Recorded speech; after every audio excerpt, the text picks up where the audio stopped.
বিসমিল্লাহির রহমানির রহিম। আসসালামু আলাইকুম।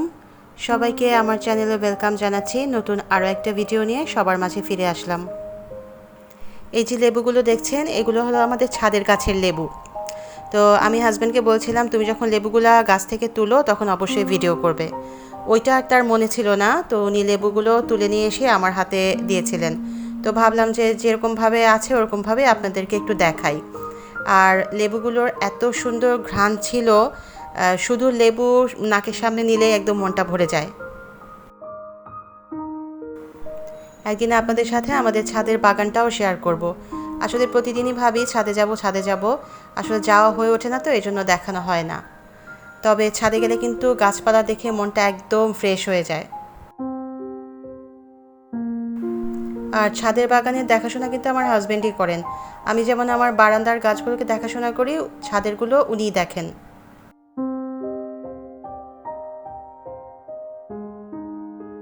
আপনাদের সাথে কথা বলতে বলতে কিন্তু বেশ অনেকগুলা কাজই আমি গুছিয়ে ফেললাম। আসলে সকাল সকাল কাজ শুরু করে দিলে কাজ শেষও হয় কিন্তু সকাল সকাল।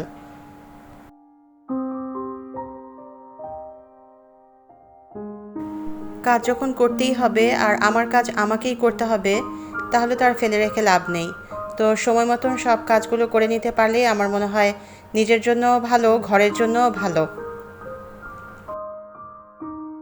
তো এদিকে আমার ঘরদোর গুছকাজ করার কাজও শেষ।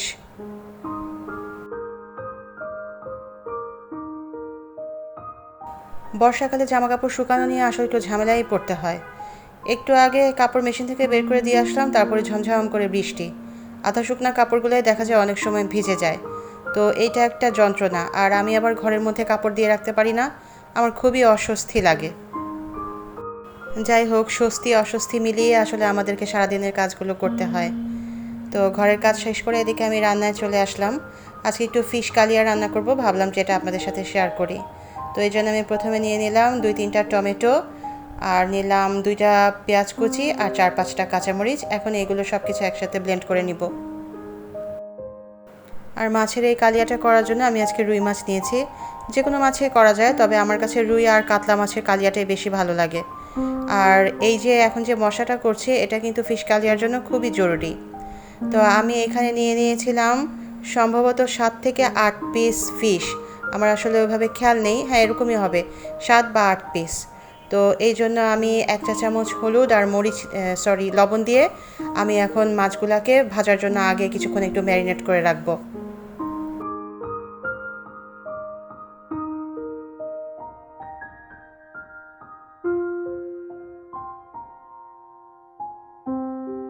খুব বেশিক্ষণ ম্যারিনেট করে রাখার দরকার নেই, 5 থেকে 6 মিনিট ম্যারিনেট করে রাখলেই যথেষ্ট।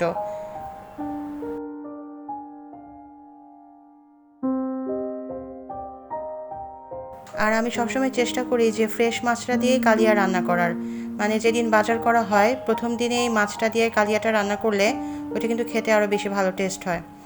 তো এখন আমি মাছটা ভেজে নিব, আর এই পুরো রান্নাটাই কিন্তু আমি করছি সরিষার তেলে।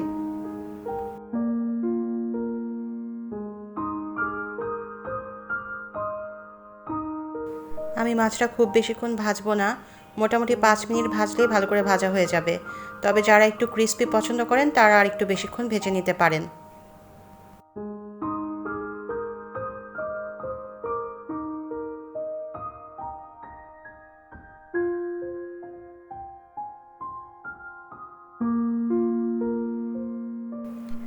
এই তো উল্টে পাল্টে মাছগুলোকে আমি সুন্দরভাবে ভেজে নিচ্ছি।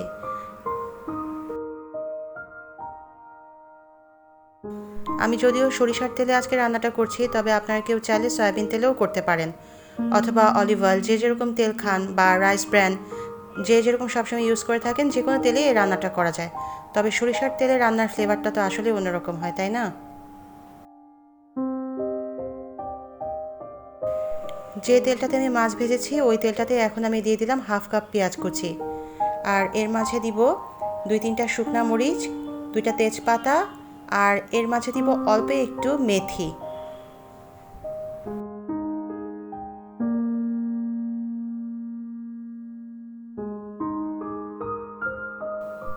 কিছুক্ষণ ভাজার পরই একটা সুন্দর অ্যারোমা আসা শুরু হয়। এবার ব্লেন্ড করা পেঁয়াজ আর টমেটোগুলো তেলের মাঝে ছেড়ে দিচ্ছি।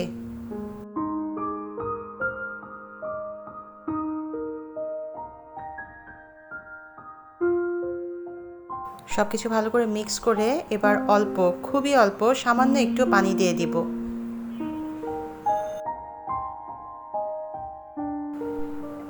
এখন দিলাম আদা বাটা 1 চা চামচ আর রসুন বাটা 1 চা চামচ। এরপর দিলাম 1 চা চামচ শুকনা মরিচের গুঁড়া, 1 চা চামচ ধনিয়া জিরার গুঁড়া, হলুদের গুঁড়া 1 চা চামচ, পরিমাণ মতো লবণ, আর এখন দিয়ে দিচ্ছি 1/2 চা চামচ গরম মশলার গুঁড়া। কেউ চাইলে আস্ত গরম মশলাও দিতে পারেন, কিন্তু আমার কাছে গুঁড়া গরম মশলাটাই বেশি ভালো লাগে।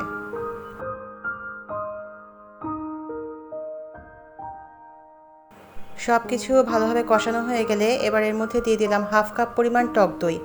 আর অবশ্যই টক দইটা ফেটিয়ে নিতে হবে।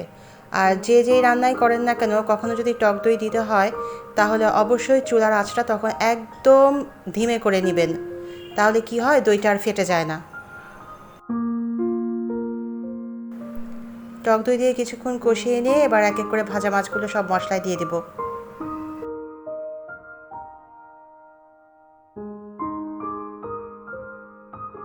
আর রান্নার এই পর্যায়ে এসে যে একটা সুঘ্রাণ বের হয়, সেটা আপনারা নিজেরা যখন রান্না করবেন তখনই বুঝতে পারবেন।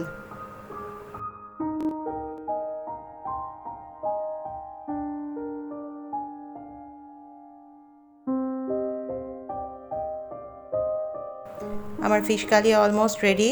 তো এর উপরে এখন ছড়িয়ে দিচ্ছি ধনিয়া পাতা। এবার কিছুক্ষণ ঢাকনা দিয়ে অল্প আঁচে রেখে দিব।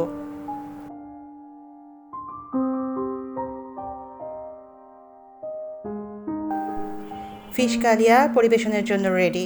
এবার এটাকে আমি ডিশ আউট করে নিচ্ছি।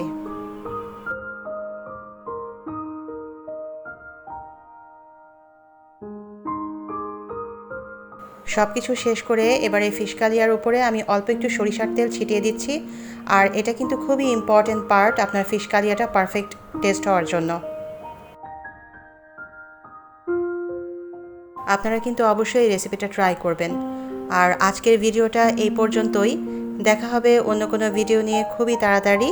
সেই পর্যন্ত সবাই ভালো থাকবেন, সুস্থ থাকবেন, আর অবশ্যই আমাদের জন্য দোয়া করবেন।